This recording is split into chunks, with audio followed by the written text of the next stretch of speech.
Melania Trump, not someone we typically talk about, but she gave her first major interview since leaving the White House as a failed first lady.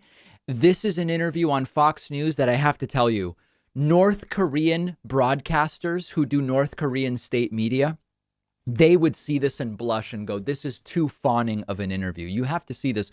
One of the big questions from Pete Hegseth to Melania was, given how attractive you are and successful in business, isn't it biased that you haven't been on the cover of People magazine? This is an interview, folks. Yes. How did you put up with the constant criticism? The media. Take Vogue, for example. 5 months into Joe Biden's presidency, Joe Biden's on the cover.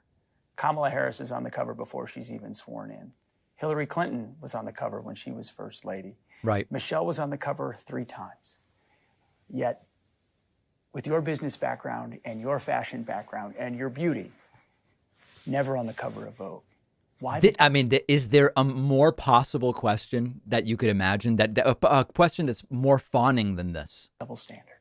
They're biased, and they have likes and dislikes, and it's so obvious. And I think American people and everyone see it.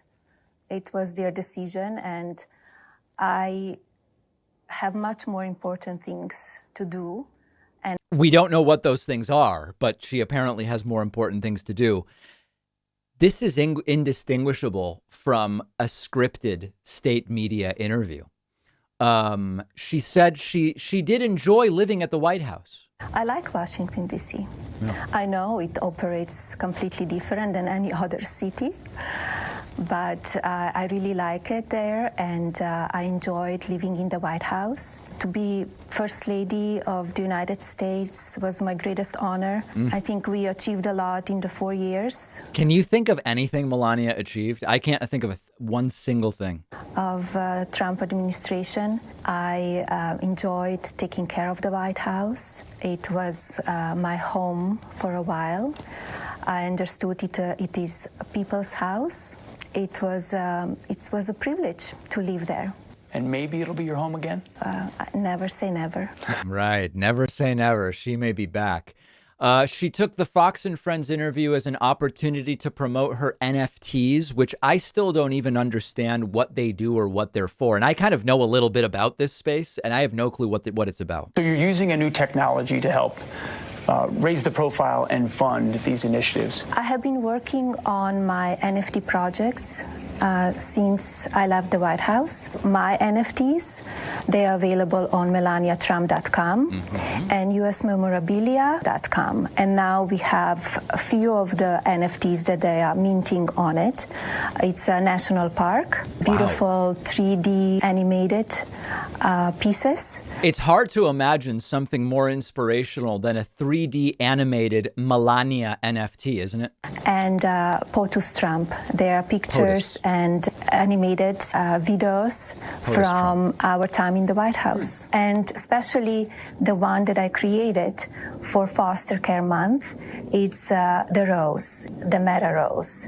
Some of the proceeds of the sales of NFTs will go towards education, providing education opportunities for foster care children who are aging out of foster system. Yearly, 20,000 children are aging out of foster care. A year? A year, yes.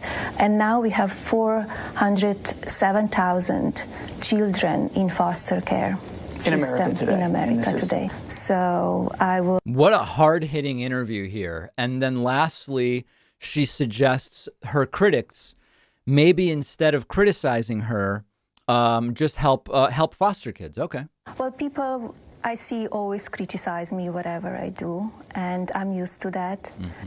I move forward, and I'm here to helping people, and that is the mission.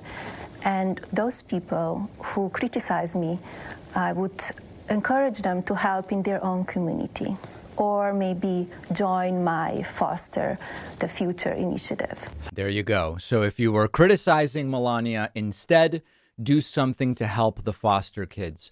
What did we learn in this interview? I think we learned about the technique of the completely meaningless, worthless, pointless, endless softball interview that is within the scope of what Pete Hegseth on Fox News can do. Again, you look at Chinese state media, you look at Saudi state media, Russia Today, you look at North Koreans' KCNA.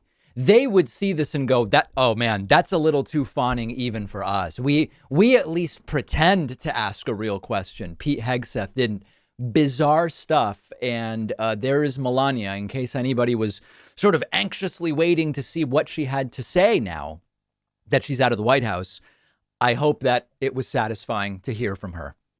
What if you could get through an entire nonfiction book in just 15 minutes? Blinkist takes top nonfiction books in every genre, boils them down into a text or audio explainer that you can consume in 15 minutes. Of course, Blinkist would never replace reading real books in their entirety, but Blinkist lets you absorb the most important insights from the nonfiction books you wouldn't otherwise have time for. I have a ton of different ways I consume information, and Blinkist is one of those, and it's super efficient. I just used Blinkist to listen to the book Toxic Positivity. Super interesting, just about this like happiness obsessed culture that now we live in. Got through it in 15 minutes with all of the key points.